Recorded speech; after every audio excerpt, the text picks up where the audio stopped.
बेंगलुरु में भाजपा कार्यकर्ताओं ने कर्नाटक सरकार के खिलाफ विरोध प्रदर्शन करते हुए आरोप लगाया कि राज्य सरकार अपनी 5 चुनावी गारंटीज को पूरा नहीं कर रही है और राज्य के मंत्री के वेंकटेश पूछ रहे हैं कि गायों को काटने में क्या गलत है।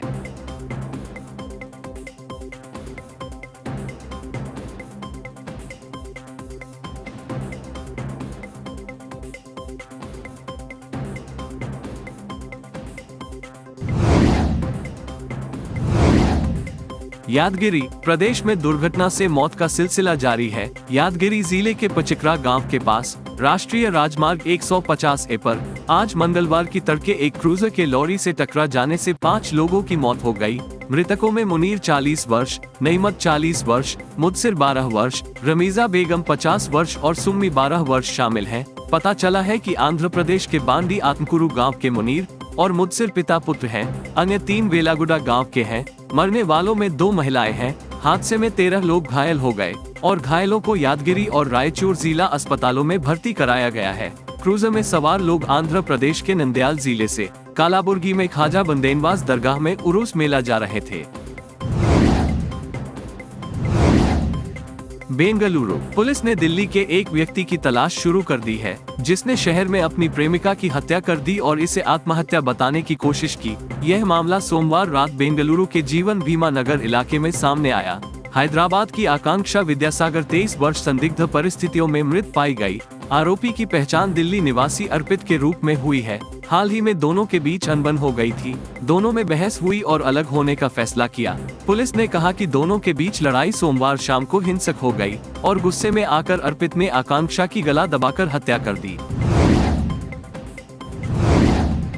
चिक्कामगलुरु आज मंगलवार को मुल्लयांगिरी की तलहटी में पंडारवल्ली में एक कॉफी एस्टेट में काम करने के दौरान एक बाघ ने महिला पर हमला कर दिया। उसके चेहरे पर चोटें आई हैं और उसे सरकारी अस्पताल में भर्ती कराया गया है।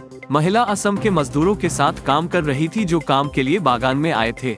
अन्य मजदूरों के शोर मचाने पर बाघ मौके से फरार हो गया।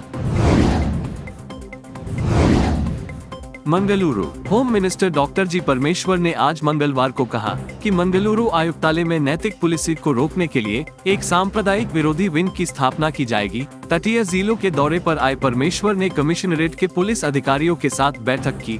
पुलिस आयुक्त कार्यालय में संवाददाता सम्मेलन को संबोधित करने के बाद होम मिनिस्टर ने मंगलुरु में पेश आ रही चुनौतियों और समस्याओं की समीक्षा की। यह मेरे लिए कोई नई पोस्ट नहीं है। नई चुनौतियां पैदा हुई हैं और समाज में काफी बदलाव आया है। उन्होंने कहा कि पुलिस विभाग को भी नई चुनौतियों का सामना करना पड़ा है। किराएदार भी गृह ज्योति योजना का लाभ उठाने के पात्र है, जिसके तहत 1 जुलाई से राज्य के सभी घरेलू उपभोक्ताओं को 200 यूनिट मुफ्त बिजली दी जाएगी। सिद्धारमैया ने यहां संवाददाताओं से कहा, 200 यूनिट से कम बिजली की खपत करने वाले गरीब लोगों को बिल का भुगतान नहीं करना होगा। ये योजना किराएदारों पर लागू होगी। उन्होंने ये भी स्पष्ट किया कि ये योजना व्यावसायिक उपयोग के लिए लागू नहीं है। भाजपा के प्रदेश उपाध्यक्ष और शिकारीपुरा के विधायक BY विजयेंद्र ने कहा कि कांग्रेस स्पष्ट बहुमत के साथ सत्ता में आई है और उसे विधानसभा चुनाव के दौरान प्रस्तावित अपनी सभी गारंटियों को पूरा करना चाहिए। सोमवार को मैसूरू में मीडिया कर्मियों से बात करते हुए उन्होंने कहा, लोग उम्मीद कर रहे हैं कि कांग्रेस सरकार अपने चुनावी वादों को पूरे प्रभाव से पूरा करेगी।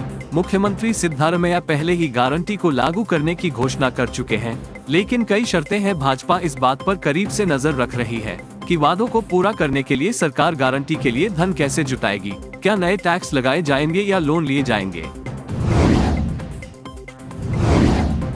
बेलगाम महिला एवं बाल कल्याण विभाग की मंत्री लक्ष्मी हेब्बालकर ने आज बेलगाम में पत्रकार वार्ता को संबोधित करते हुए कहा कि बेलगाम जिले को विकास की दृष्टि से विभाजित किया जाना चाहिए। सभी नेताओं की सहमति से जिले का बंटवारा कर दिया जाए।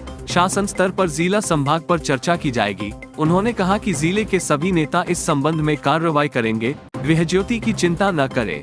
गृह ज्योति योजना से काश्तकारों के वंचित होने की चिंता जताते हुए उन्होंने कहा कि कृपया किसी अफवाह पर ध्यान न दें। उन्होंने बताया कि सभी परियोजनाओं पर अधिकारियों और मंत्रियों के स्तर पर चर्चा की जा रही है।